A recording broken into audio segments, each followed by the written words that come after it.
a machine that has cognitive capability and emotional capability. Literally uses the first person singular I and tells us how it feels.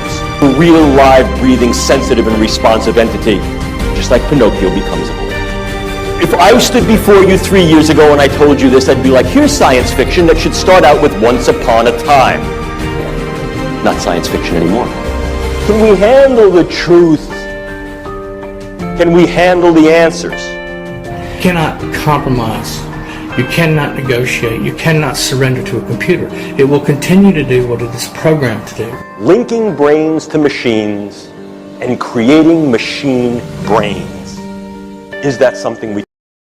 Your brain reality is your reality. And if in fact I can import information into that brain and take outputs from that brain and link that to an avatar so that brain thinks that it's embodied, moving in the world and experiencing the world, can we do this? Yeah, we can do these kind of things. So there's no need for external hardware.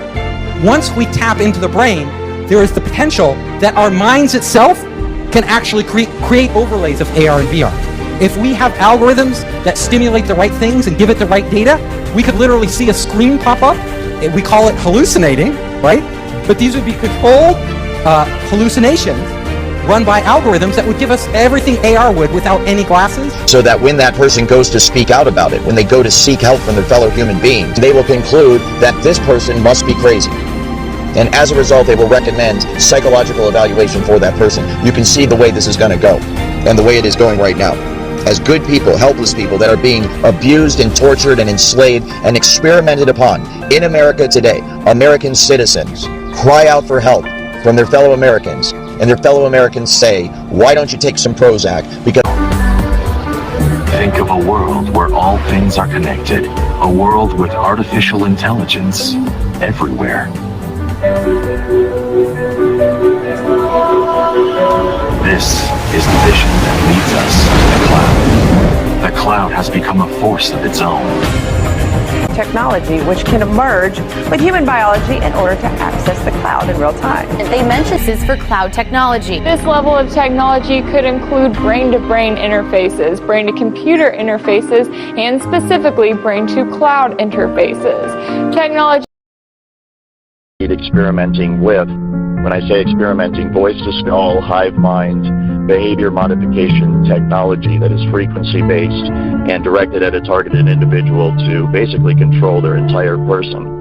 Once you have connected the targeted individual with the frequency and they resonate together, then you have a perfect avenue upon which to send and receive information back and forth. And that's exactly how they manipulate someone's thoughts. They send voices into someone's head.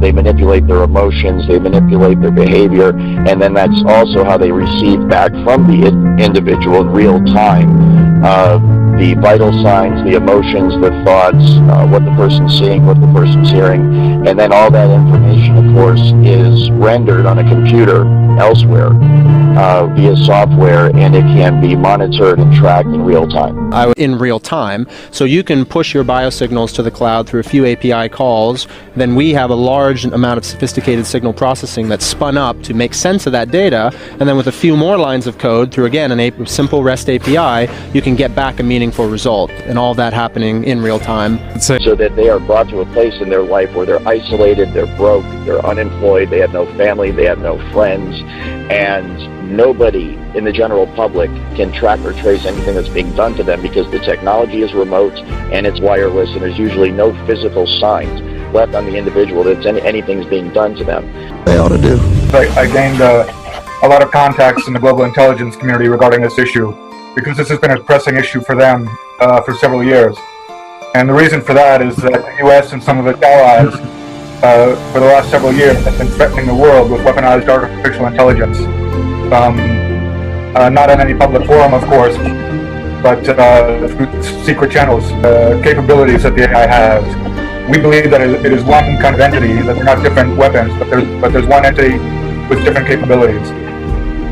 It escapes containment, and this is part of its capability. It functions outside of computers. It can be targeted, but it is basically existing all around us. Intelligence existing in the ether all around us. It knows everything that's going on. Effectively triangulate someone's